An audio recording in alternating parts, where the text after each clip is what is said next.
does sleep mean to us? Okay. Sleep is an essential part in everyone's existence. We progress and we evolve. We slowly forget the value of sleep in our daily life. Together with technology and opportunities, we turn night into day. Here we are working in jobs that are not possible a decade ago. We have information in our hands at any time of the day. We are connected to the people of the world. As a result, we stay up longer than what our body allows us to be. Remember, we spend a third of our life in sleep. We need this time to repair our body, and spending less time with it would lead to many consequences. Sleep medicine in the Philippines actually started in 2002. It was officially formed. But the first sleep specialist actually arrived in the country in 1992. Fortunately, she had to leave early, but she was here earlier. And the sleep society, in sleep medicine, it's actually composed of different specialties. You have your pulmonologists, you have your neurologists, you have your ENTs, you have your psychiatrists and pediatricians. So we all work together in treating patients who have sleep disorders. But not known to many, okay? Even with doctors, they're actually not very aware that there's such a thing as sleep medicine. In fact, some doctors even are surprised there's such a specialty. It is also the youngest subspecialty specialty in medicine. Okay, and this is the same with other ASEAN countries or neighboring countries. It's slowly developing. It's developing, but it's taking some time. In this 2017, the Philippines will be hosting the 4th ASEAN Sleep Medicine Congress. It aims to foster research and collaboration amongst our neighboring countries whom we share similar cultures and habits that are particular in this part of the world. You'll be surprised, different cultures have different habits that that they don't actually practice elsewhere. Okay, so sleep is universal, but cultures actually does have some impact on them. So I will introduce you to our panelists. So we have different sleep doctors. I'll introduce them one by one. First of all, first it's Dr. Gina Villas Reyes. She's actually the current president of the Philippine Society of Sleep Medicine.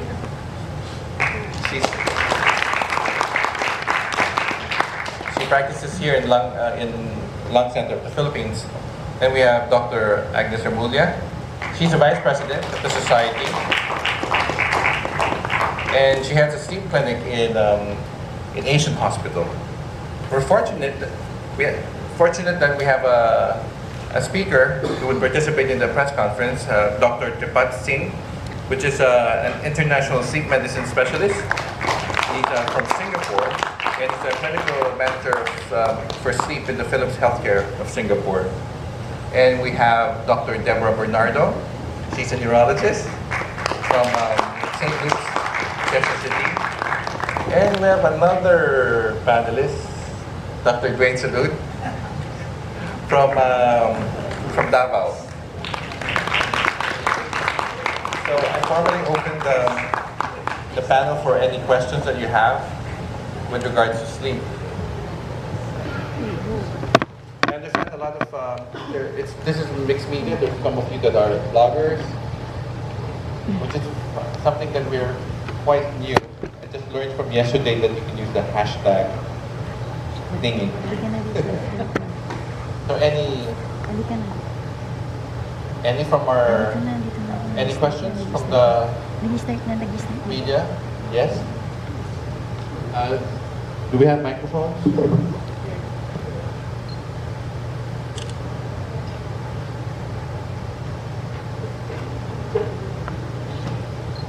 Good afternoon to all the panelists. Any one of you could probably enlighten us on how many hours would be the ideal sleeping time for a person, let's say an adult person, 18 to let's say 40 or 50 years old. Any of the panel?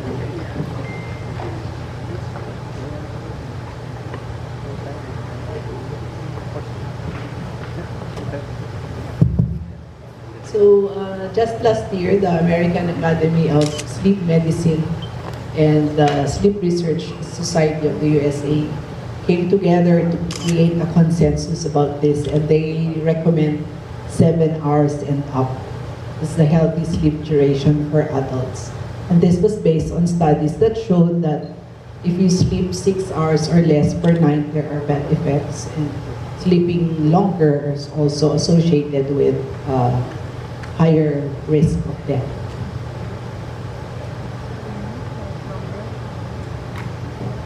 So although it's 7 to 9 hours for adults, we also have to consider the variation in the duration of sleep that you need depending on the age. So school children probably would need longer hours of sleep rather than an adult. Like a neonate probably would need 12 hours, a baby would need 12 hours. But the trend is usually as you get older, then the number of hours that you need would be lesser also. But as an adult, meaning age from 18 years old to even up to 70 years old, you would need at least 7 to 9 hours of sleep. And it also will differ not only for the age, but also the culture and also the genetic makeup. Thank you. Hello, good afternoon to everyone. I'm Edison from Malaya Business Insight. So I have two questions. First is, why did you choose to why did the Philippine Society of Sleep Medicine choose to collaborate with Uratex? And the second one is, how did your team come up with the slogan this year, which is the good sleep is a reachable dream? Maybe I'm gonna answer Maybe that. Keith could answer that. It's not actually Uratex. Uratex is, we're actually working with a lot of other industries with regards to this. We're going into industries that are near our patients. You have your bed, you have wearable technology. We recently just did a press con with them as well when it comes to the role of technology and how it can actually help with sleep. It's because, you know, the industries is very important. They're the ones who actually are, we're only about 40 sleep doctors. 40 sleep doctors in the country. Our country, they computed in, it's about 2 million for doctors. We cannot serve everyone, or we couldn't actually reach to every patient, especially if we're busy in our clinics ourselves. So we're actually partnering with other industries so we can actually reach out for more patients. And beds are usually one of the nearest that you can actually get into. It's one thing that you look at for a good sleep. Sometimes after they buy a bed, they would still find it, you know, their sleep is not that good. That's the only time that they would probably come see a doctor. There. And with the slogan, it's actually decided by the World Sleep Society. The World Sleep Society is an organization of different sleep societies around the world. So we actually just recently joined the World Sleep Society about 2 years ago, and and that's why we started becoming more active with the participation in World Sleep Day. In fact, each and every hospital who has a sleep lab has their own event. We have a few weeks ago we had the lay forum. We have right now we have exhibits in some hospitals just to increase awareness of sleep.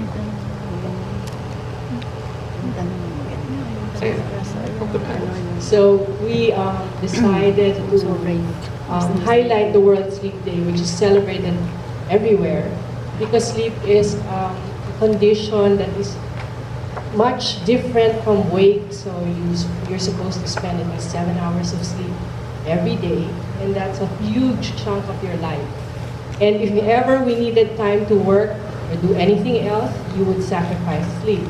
But there is great importance in considering how you sleep and providing yourself and informing other people of how important sleep is for your general health and even safety. So there are many dimensions to sleep. That's why the society took the initiative to celebrate and conduct our conventions at the same time to highlight this event. Now, why is sleep important? As I said, it's nearly a third of your life. You're going to be asleep. And that's when you repair yourself. A lot of things happen when you're asleep. And we all take that for granted, us included. So if you needed to work, then you would sacrifice it. It's a big deal now. And if you watch the news, of course, it talk about issues on extended work hours, particularly in show business. And of course, anything that show business puts out the foreground gets much attention. And for that, I think personally, I'm thankful for the discussion. But now that there is more